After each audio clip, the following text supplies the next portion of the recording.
नमस्कार, मी आकाश Jadhav. State bank of इंडियाने क्लरिकलच्या नंतर आता पीयूची जाहिरात काढलेली आहे. पण पीयूच्या जाहिरातीमध्ये जेवढ्या विद्यार्थ्यांना अपेक्षित होत्या तेवढ्या काही वेकन्सीज आलेल्या नाहीत. तर नेहमीची आपल्याला जी 2000 विद्यार्थ्यांची सवय होती ती कुठे 600 पीवर आलेली. आपल्याला ह्या सगळ्या गोष्टी पाहिजे आहेत. सगळ्यात महत्त्वाचं म्हणजे व्हिडिओ बनवण्यासाठी मला 3 ते 4 दिवसाचा अवधी लागला.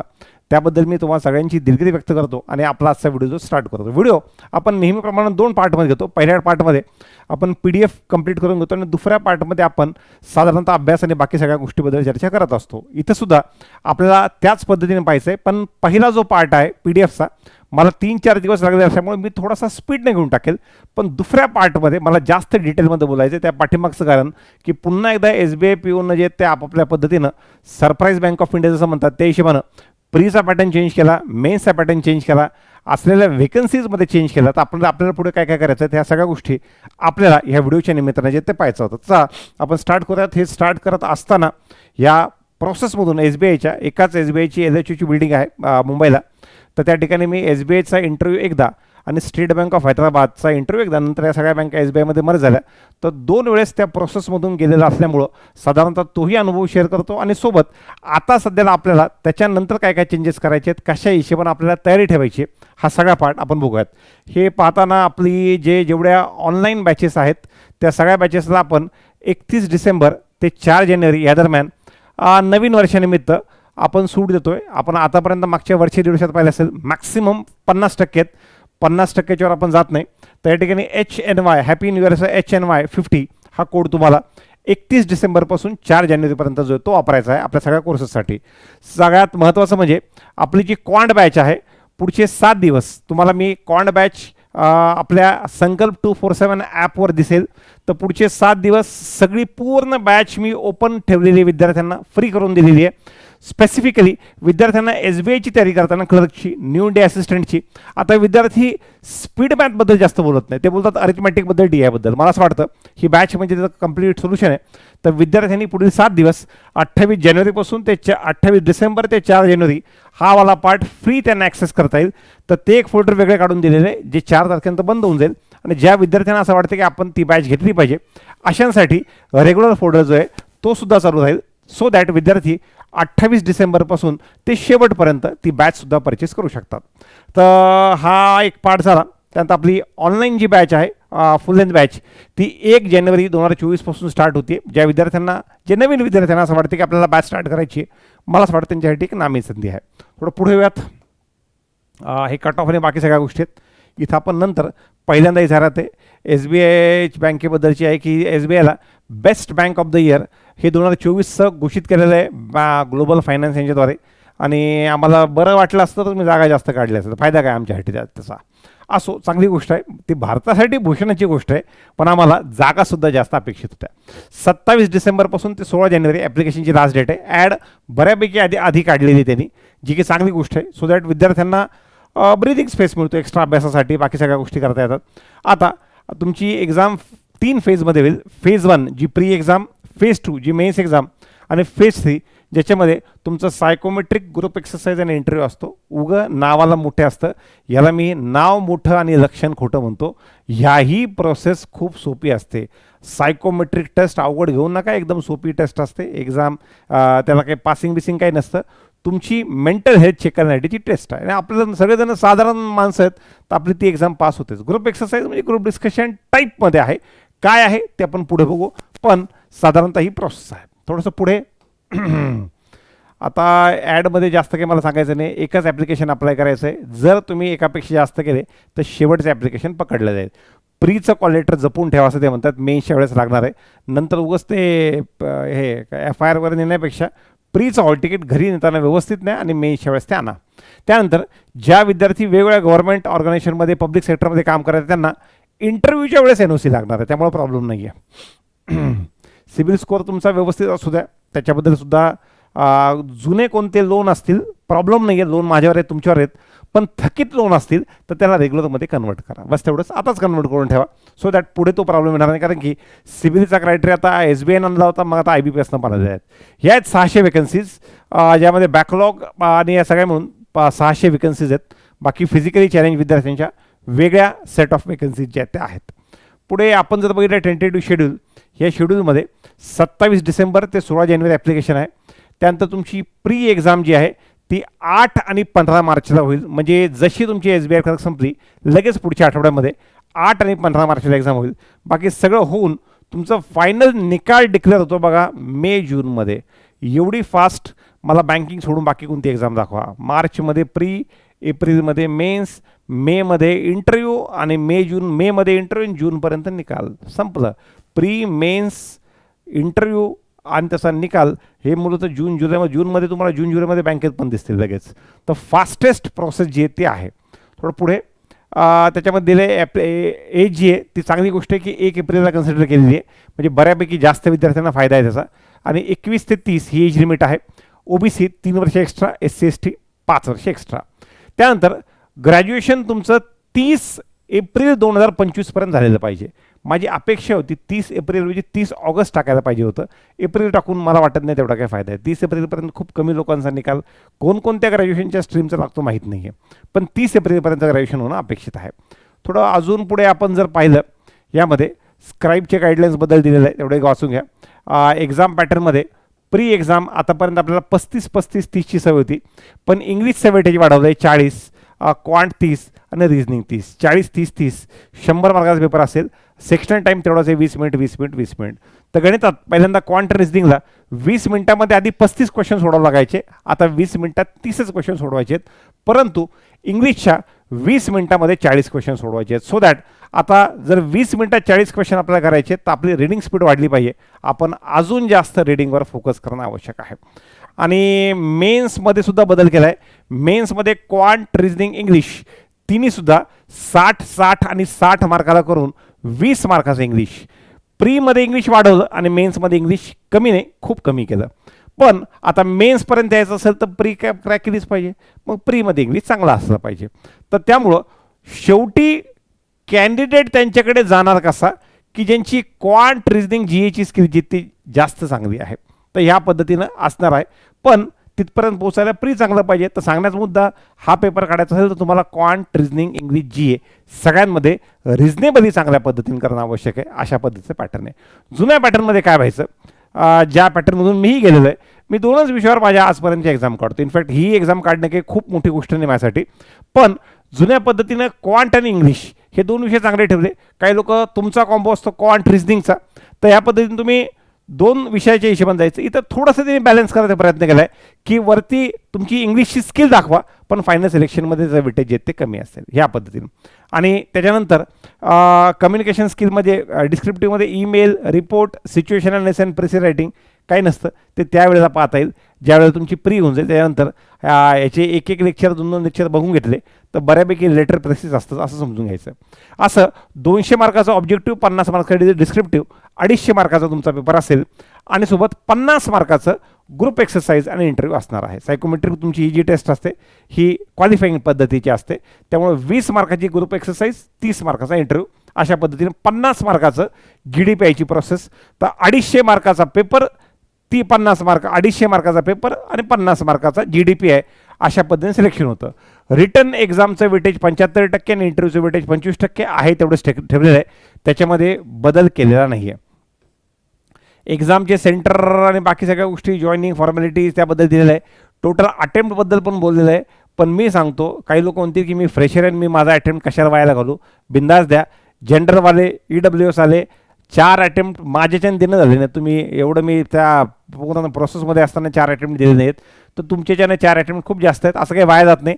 तुमचा अजूनही अभ्यास कमी असेल काय असेल तर हे अटेम्प्ट मोजू नका, टेन्शन घेऊ नका. आणि मेन म्हणजे अटेम्प्ट कधी काउंट होईल, प्री पास झालं, प्री दिलं नाही, मेन्स दिला तुमचा अटेम्प्ट जो तो काउंट होतो. तर या पद्धतीत तुम्ही देऊ शकता, असं काही नाही आहे. थोडं अजून पुढे आपण बघू. हां, पुढे एक्झामचे सेंटर महाराष्ट्रामध्ये भरपूर आहेत. यामध्ये अमरावती, संभाजीनगर, चंद्रपूर, धुळे, जळगाव, कोल्हापूर, लातूर, मुंबई, नागपूर, नांदेड, नाशिक, पुणे, रत्नागिरी, सोलापूर आहेत. आणि मेन्सचे जे एक्झाम सेंटर आहेत त्यामध्ये संभाजीनगर, नागपूर, पुणे, मुंबई हे एक्झाम सेंटर असणार आहेत. ते एक्झाम सेंटर सफिशियंट नंबर हवा आहेत. खाली फॉर्म कसा भरायचा सगळं दिलेलं आहे. त्यानंतर we are among the top 5 most trustworthy banks globally, सगळं खरं आहे. जागा जास्त काढलं पाहिजे होत्या. असो, थोडं पुढे या. आता इकडे बघा. पहिलं, सर किती कमी वेकन्सीज होतो. आम्ही अप्लाय करावा का? उत्तर आहे हो. उत्तर आहे हो. सर तुम्ही नाही कधी म्हणता? अशा एक्झाममध्ये माणसाचं आता खूप वेळेस मी पाहिलं की अप्लाय केलं पाहिजे का, फॅकल्टीचे ऑनेस्ट रिप्लाय अमकं ढमकं. पण मी सांगतो, अरे दादा कसं होतं की तुम्ही ज्यावेळेस एक्झामच्या प्रोसेसमध्ये जातात, एखाद्या एक्झामला पास व्हायचं म्हणूनच अप्लाय करायचं नसतं. त्याच्यातून पण भरपूर काही गोष्टी आपण शिकतो, त्या प्रोसेसमधून भरपूर गोष्टी आपण शिकतो आणि त्या शिकलेल्या गोष्टी अपकमिंग एक्झामला वापरतो. तर त्यामुळं मी म्हणतो की तुम्ही अप्लाय केलं पाहिजे. व्हेकन्सीज जरी 1/3ला आल्या असतील किंवा 70%, 2000 70% कमी झाले असतील, 1/3ला आले असतील, ॲप्लिकेशन पण ऑलमोस्ट अर्ध्यानं कमी होणार आहेत, हे लक्षात घ्या. या एक्झामचे ॲप्लिकेशन अराऊंड 9-10 लाखाच्या आसपास असायचे, जे कमी होऊन माझा अंदाज आहे 6-1 लाखापर्यंत येऊ शकतात. अर्ध्याला ॲप्लिकेशन येतील. दुसरं, सर याच्यामध्ये वेकन्सीज वाढतील का? तर SBI कधीही वेकन्सीज वाढवत नाही. SBI वेटिंग लिस्ट पण काढत नाही. SBI PO, सॉरी मी अर्धवट बोललो, SBI clerical waiting list clear करते, पण SBI PO वेटिंगच काढत नाही. आणि वेकन्सीचा आकडा ज्याही वेळेला ॲड आली, ज्याही वेळेला निकाल लागला, मी ती PDF वाचतो, PDF मध्ये मोजतो, 2000 म्हणजे 2000च असतात. तर ह्या वेळेला मलाही वाटतं 600 म्हणजे 600च असेल, असं काही खूप बदलण्याचे चान्सेस वाटत नाही. कट ऑफ SBI POचा प्री आणि मेन्सचा कट ऑफ, प्रीचा कट ऑफ 2000 जागा असताना हा एवढा असायचा, एवढा कट ऑफ असायचा 8च्या आसपास. आता वेकन्सीज कमी झाल्यामुळं खूप फरक पडत नाही बरं का. तुम्हाला असं वाटतं की वेकन्सीज एवढ्या खाली आल्या, तर मी सांगतो मागच्याच वर्षीचा पेपर जर रिपीट केला ना, तर हा कट ऑफ जास्तीत जास्त 63-64ला जाईल. लिहून घ्या. जर सेम डिफिकल्टी लेवलचा पेपर जर घेतला, कारण की ह्या 4-5 मार्कामध्ये हे सगळेजण गुंतलेले असतात, म्हणून खूप वरती कट ऑफ जाणार नाही प्रीचा, ह्याच रेंजमध्ये असेल. मेन्सचा कट ऑफ पुन्हा एकदा आता मेन्सचा पॅटर्न बदललेला आहे, कारण की ह्या पॅटर्नचा पार्ट वेगळा होता. ह्या पॅटर्नमध्ये होता पेपर 250च, पण प्रत्येक विषयाचं वेटेज वेगळं होतं. आता इंग्लिशचं वेटेज कमी केलं, तर ह्या मेन्सच्या मार्कांना अर्थ राहिले नाही आहे. इनफॅक्ट प्रीमध्ये सुद्धा इंग्लिशचं वेटेज वाढवलेलं आहे. पण समजा सेम पेपर रिपीट केला, माझं म्हणण्याचा अर्थ काय, भावना पोचून घ्या तुमच्यापर्यंत, त्या म्हणजे की 35-35-30 नाही असताना 1800 वेकन्सी 600 केल्या असता. किती फरक आहे? 2000च्या वेकन्सी 600, 1400. 1400 गुणिले 3 किंवा 1400 गुणिले 10, 1:10 मध्ये येतात ना. 14,000 मुलं ह्या 59 पासून 63 पर्यंत ह्या 4 मार्कात राहिले असते.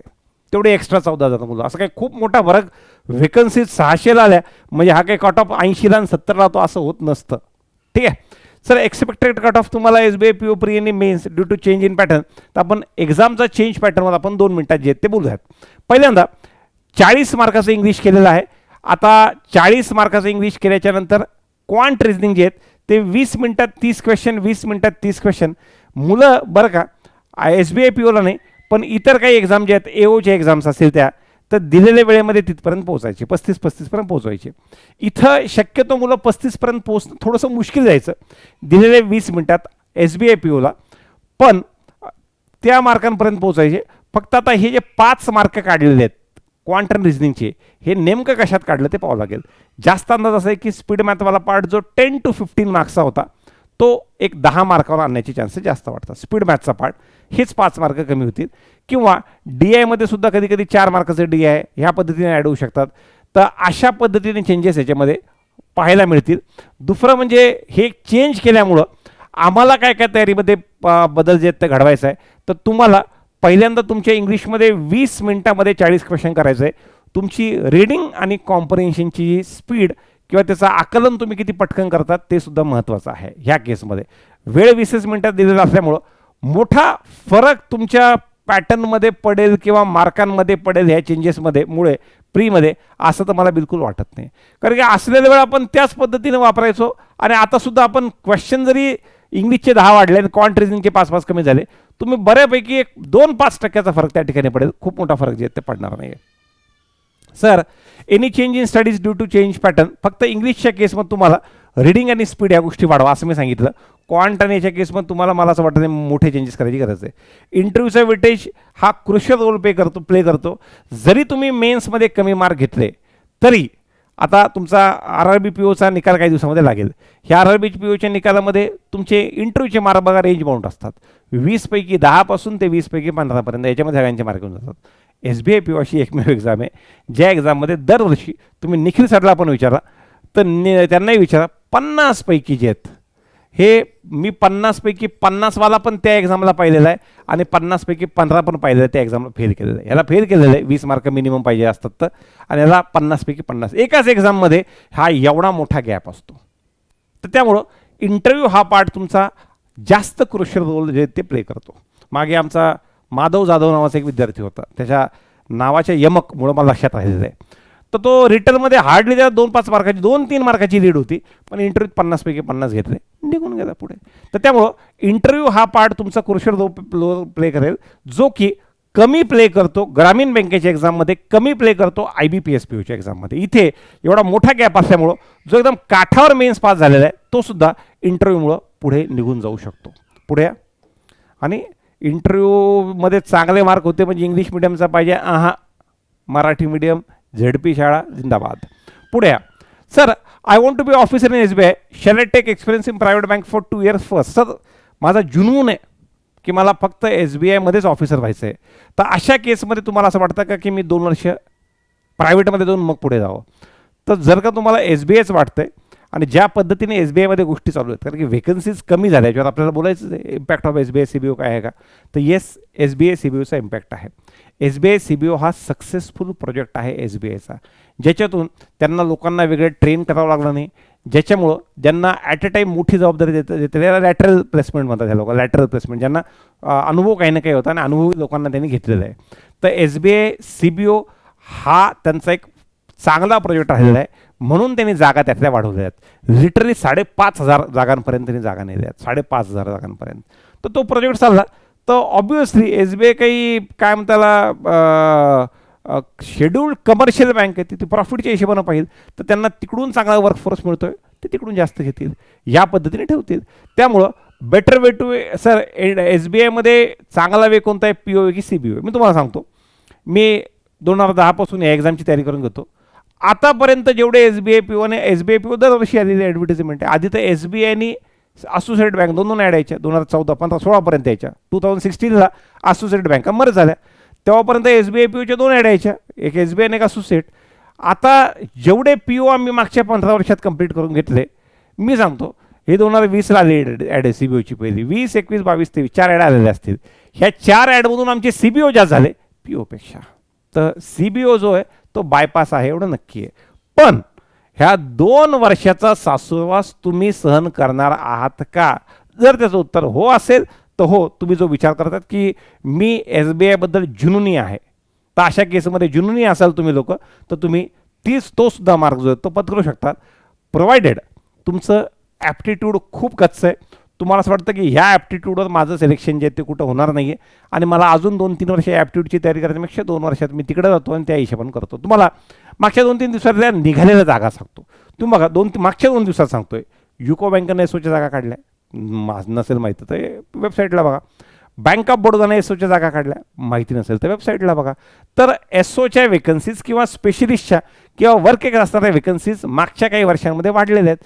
तर तुम्हाला अशा एक्सपिरियन्सचा फायदा जो आहे तो नॉट ओन्ली SBI CBO पण इतरही एक्झामला करून घेता येतो, प्रोव्हाइडेड तुमचं ॲप्टिट्यूड खूप वीक आहे आणि तुम्हाला 2 वर्ष तयारीचा कंटाळा आलेला आहे. कारण की SBI CBO कोण झालं, ज्यांचं ॲप्टिट्यूड तर काहीच नव्हतं, त्या मुलांचं 4-5 वर्ष तयारी केली, खूप लोकांनी कुठंच नाही झालं, गेले प्रायव्हेटमध्ये आणि त्या प्रायव्हेटमधून नंतर इकडं आले. हा एक त्यांच्यासाठी त्यांना असं वाटलं की असं SBI PO होण्यापेक्षा असं SBI CBO हे जास्त SBI CBO होणं सोपं आहे आणि भविष्यातही SBI CBO होणं हे SBI PO पेक्षा सोपंच राहील, प्रोव्हाइडेड तुम्ही तुमचे 2 वर्ष प्रायव्हेट बँकेमध्ये काढले पाहिजे. सर, IBPSच्या अपकमिंग एक्झाममध्ये पण आम्हाला प्रीमध्ये 40-30-30 आणि IBPS PO मेन्समध्ये 60-60-60-20चा पॅटर्न पाहायला मिळेल का? मला असं वाटतं की जास्त शक्यता आहे. स्पेशली IBPS PO प्रीला आणि IBPS PO प्रीला आणि IBPS PO मेन्सला तुम्ही हा पॅटर्न बघू शकता. सर कसं काय? कारण की पहिल्यांदा मोदीजींनी ज्यावेळेस 2014मध्ये मन की बातमध्ये सांगितलं होतं की इंटरव्ह्यू, क्लरिकलचे इंटरव्ह्यू कॅन्सल, SBIने पहिल्यांदा इंटरव्ह्यू कॅन्सल केले, मग IBPSने केले. थोडं खाली या. 2016 मध्ये ऑनलाईन एक्झाम पहिल्यांदा घेतली, ऑफलाईनचा ऑनलाईन झाली, पहिल्यांदा SBI आणि मग IBPS. त्याच्यानंतर ऑनलाईन एक्झाममध्ये पहिल्यांदा सेक्शनल टाईम लिमिट ही SBIने आणली आणि मग IBPSने आणलं. मग 17-18ला पेपर पॅटर्न डिफिकल्ट केला, SBIने केला, मग IBPSने केला. नंतर पहिल्यांदा 50-50-50-50चे 4 सेक्शन असायचे. त्याच्यामध्ये आता क्वांटचं 60, रिझनिंगचं 60, 35 प्रश्न 60 मार्क, रिझनिंगचे 45 प्रश्न 60 मार्क. हा पॅटर्न SBIनं बदलला, मग IBPSनं बदलला. तर बाकी कशात हो नो, मला हा पॅटर्नचे जास्त चान्सेस IBPS PO प्री आणि IBPS PO मेन्सला या वर्षीच्या होईल असं मला वाटतं. त्यामुळे आपण आतापासून तयारी करायची. आणि नाही काय तर पुढच्या वर्षी IBPS PO मेन्स द्यायचीच आहे, प्री द्यायचीच आहे. तर आतापासून त्याची लिटमस टेस्ट झालेली काय वाईट आहे तर त्या हिशोबानं करता येईल. सर टोटल ॲप्लिकेशन एक्सपेक्टेड आता सांगितलं 10 लाखाच्या आसपास व्हायचे, पण आता 6 लाखाच्या आसपास ॲप्लिकेशन वाटतात. अर्ध्याला ॲप्लिकेशन येतं असं वाटतंय. प्रमोशन, सॅलरी, पर्क्स आणि बेनिफिट SBIमध्ये चिक्कार आहेत. SBIमध्ये तुमचं जे पॅकेज आहे ते 18 लाखापेक्षा जास्त सांगितलं जातं तुमचं पॅकेज. तुम्हाला साधा एक हिशेब सांगतो की मागचं एक सर्क्युलर मी 6 महिन्याआधी वाचलं होतं. SBI ह्या PUना 1 कोटी रुपये जे आहेत ना ते फक्त सबसिडाईज रेट ऑफ इंटरेस्टमध्ये देतं. तर जसं आपण नॉर्मल माणसांना 9% लोन मिळतो, होम लोन, समजा SBI 6% देते आणि सिम्पल इंटरेस्ट आहे, किंवा 6.5% देते आणि सिम्पल इंटरेस्ट आहे. दोघांमध्ये फरक किती? 2.5 ते 3%. अरे तुमचं 3% आणि हे सिम्पल इंटरेस्ट असतं आणि आपलं कंपाऊंड असतं. आपल्याला जे मिळतं ते कंपाऊंड असतं. तर तुम्ही जर बघितलं 3%, 1 कोटीचे 3%, 3 लाख रुपये हे वार्षिक तुमचे फक्त आणि फक्त व्याजावर वाचतात. त्याला 12ने डिवाईड केलं महिन्यानं तर 25,000 रुपये महिना हा फक्त व्याजामध्ये वाचतो होम लोनच्या. कारण की POला 1 कोटीची लिमिट केलेली, ते एक सर्क्युलर मी पाहिलं होतं. मी वन ऑफ एक्झाम्पल सांगितलं. तर मी एकदम तुम्हाला कॉन्फिडेंटली सांगतो की प्रमोशन फास्ट आहे. सॅलरी, पर्क्स आणि बेनिफिट हे एखाद्या सरकारी डेप्युटी कमिशनर आणि कमिशनर लेवलचे जे लोक असतात राज्य आणि केंद्र शासनामध्ये त्यांच्यापेक्षा जास्त असतात, प्रोव्हाइडेड वर्क लाईफ बॅलन्स नसतो. जे आहे ते सांगायला काय, हे सगळं वरचा पार्ट जो तो जास्त आहे, पण काम खूप जास्त आहे. त्यानंतर जर तुम्ही SBI POचं ॲप्लिकेशन केलं तर तुम्हाला फायदा कुठं होईल? SBI POची एक्झाम तुमची 8 आणि 15 मार्चला आहे. त्याच्यानंतर तुमची आय गेस 10 एप्रिलला SBI क्लर्कची मेन्स आहे. तर त्याचा फायदा तुम्हाला SBI clerk mains level wise maintain करायला म्हणतो तिथं होईल. आणि तिथं नाही झाला तर न्यू इंडिया असिस्टंट मेन्सला पण ह्या गोष्टीचा बेनिफिट होईल. रिझन काय माहिती आहे का? तुम्ही बघा, सगळ्यात कमी डिफिकल्टी लेवल कोणती असेल? New India assistant प्रीची. त्याच्यापेक्षा जास्त कोणती असेल? SBI clerk प्रीची. त्याच्यापेक्षा जास्त कोणती असेल? SBI PO प्री आणि न्यू इंडिया असिस्टंट मेन्स एका लेवलला असतील पेपर. SBI क्लर्क प्री आणि न्यू इंडिया असिस्टंट मेन्स एका लेवलला, त्यापेक्षा किंचित जास्त SBI क्लर्क मेन्स आणि त्यापेक्षा सगळ्यात मोठी SBI PO मेन्स ह्या लेवल नसतील. तर इथं अप्लाय केल्याचा फायदा आपल्याला त्या पद्धतीचं पेपर टॅकल करायला आपल्याला ह्या महिन्यात मिळतो.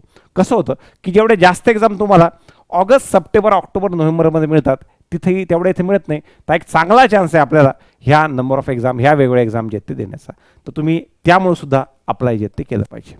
तर बस एवढंच मला आजच्या या व्हिडिओच्या निमित्तानं जे ते तुम्हाला सांगायचं होतं. सोबतच तुम्हाला सगळ्यांना मी विनंती करेल की तुमच्यापैकी नवीन जुने जे मुलं आहेत ज्यांना असं वाटतं की आपलं क्वांट त्यातल्या त्यात अरिथमॅटिक चांगलं झालं पाहिजे, इरेस्पेक्टिव्ह ऑफ टॉपिक, स्पेसिफिकली आता मी शेवटी जे ॲड केले होते ॲव्हरेज रेशोवाला पार्ट बघा. तुम्ही रेशोमध्ये वेगवेगळ्या टाईपचे क्वेश्चन जे ते तुम्ही पाहिले, त्यामध्ये तुमचे मिक्सचरवाले क्वेश्चन्स आहेत. हा सगळा पार्ट टाईम स्पीड डिस्टन्सवाला पार्ट आहे, परम्युटेशन प्रॉबिलिटीवाला पार्ट आहे. तर मला असं वाटतं तुम्हाला त्याचा बेनिफिट होईल. तर एवढीच माहिती या शॉर्ट व्हिडिओच्या माध्यमातून तुमच्यापर्यंत द्यायची होती. तुम्ही SBI PO बद्दल तुम्हाला काय काय वाटतं बिनधास्त कमेंटमध्ये टाका. मी कमेंट वाचतो आणि आता लवकरच आपलं मंथली सेशन आहे, तर मंथली सेशनमध्ये त्याचे उत्तर देण्याचा जे ते प्रयत्न करतो. व्हिडिओ शेवटपर्यंत बघितल्याबद्दल धन्यवाद.